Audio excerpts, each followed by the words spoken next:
Hey everyone, my name is Jake, and today we're going to talk about one of my least favorite criticisms against Jehovah's Witnesses. I do a lot of videos criticizing Jehovah's Witnesses. That's kind of the whole thing here on the channel, so I'm generally quite pro criticisms of Jehovah's Witnesses, but only if they're in good faith. There's one criticism that I see a lot that I find annoying. So I'm going to show an example of this. Somebody commented this just yesterday on my channel, and while this is just one person's comment, this is something that I have seen dozens and dozens of times on my channel and other people's channels, on Reddit, on Facebook. Here's what it said. Jehovah's Witnesses are not Christians if they don't believe that Jesus is equal to the Father. Jehovah's Witnesses aren't real Christians. They're not really a Christian group. They're not true Christians. However you want to word it, this is an argument that I come across a lot. And I want to talk about why it's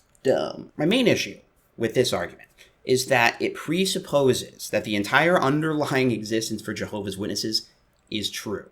That there is a true form of Christianity. There is a correct way of being a Christian. This is how all Christian fundamentalist cults start, with this underlying assertion that there is a correct way of understanding the Bible and the message of Jesus, and we are the one group that has that correct interpretation. So by starting by talking about this, you are granting them their premise that, yeah, there is a true version of Christianity. Now, whether or not you think that's true, this is perhaps the number one argument that Jehovah's Witnesses are not only prepared for, but excited to have. And what a proud honor it is for us to bear the name of the only true God. But with that name goes responsibility, one that other religious groups do not want to take on. You see, we are under obligation to bear witness to Jehovah, to tell the truth about him, and to expose false teachings that misrepresent Jehovah. And a classic example of an unscriptural dogma that God's people have exposed is the Trinity, which reminds me of another hoax that fooled many people who should have known better. It's the true story about a man named Van Meegeren, a Dutch artist born in 1889. The fact that they are viewed by churches of the world as not true Christians is a point of pride for Jehovah's Witnesses. The fact that they don't believe in the Trinity or the divinity of Jesus is a point of pride for Jehovah's Witnesses. When you hear Jehovah's Witnesses talk about the reasons why they believe they have the truth, often they will talk about the fact that they don't teach hellfire and they don't believe in the Trinity. And those are things that they can easily give you dozens of reasons from the Bible why they're definitely right. And here's the thing. They might be, because the Bible is a book that is open to interpretation. If there was a clear way of interpreting the messages of the Bible, we wouldn't have so many religions, because it would be super obvious. But there isn't. There isn't just one way of reading certain texts, and Jehovah's Witnesses know this. The thing is, they don't really view themselves as having an interpretation of the Bible. They think that they have the correct understanding of the Bible. Interpreting is something that other religions do.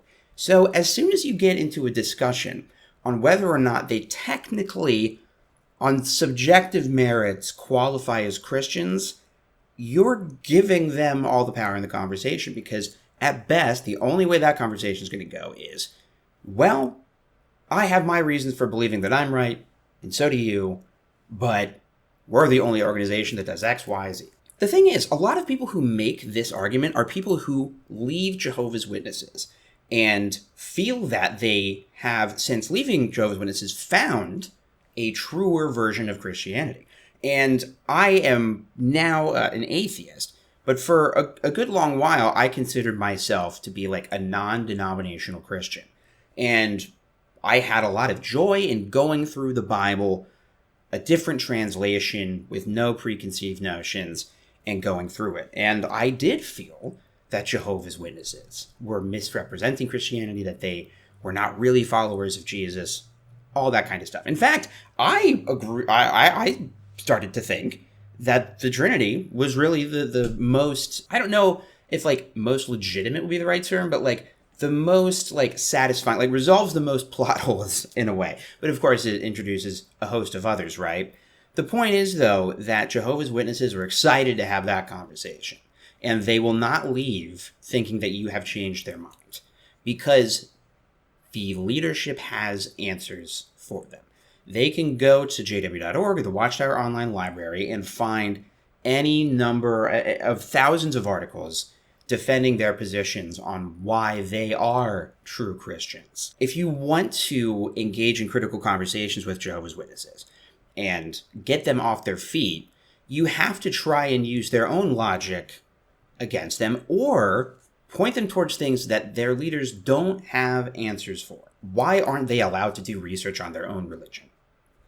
Failed prophecies, child sexual abuse cover-ups. These are things where they have maybe some answers, but they're dodgy. Like literally, you can see the leadership dodging the question.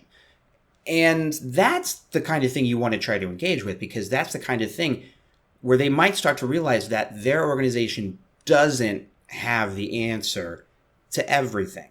So my issue with this question isn't because it's like Christianity focused, although I guess not so hot on Christianity these days. The problem is it grants them a lot of premises. They're prepared for it.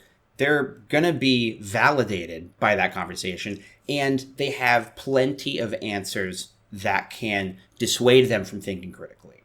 What you want to do is point them to things that the organization doesn't have satisfying answers for. And there's a million things like that. So that's just my take. What is your least favorite argument against Jehovah's Witnesses? Or if you like this argument, try and articulate why it is good. Like what you could do, if I could phrase that wrongly. What could you use this argument for? Like what would the path be to convince Jehovah's Witnesses that they're not a true Christian? I'd like to see what you think. I can't talk. Bye.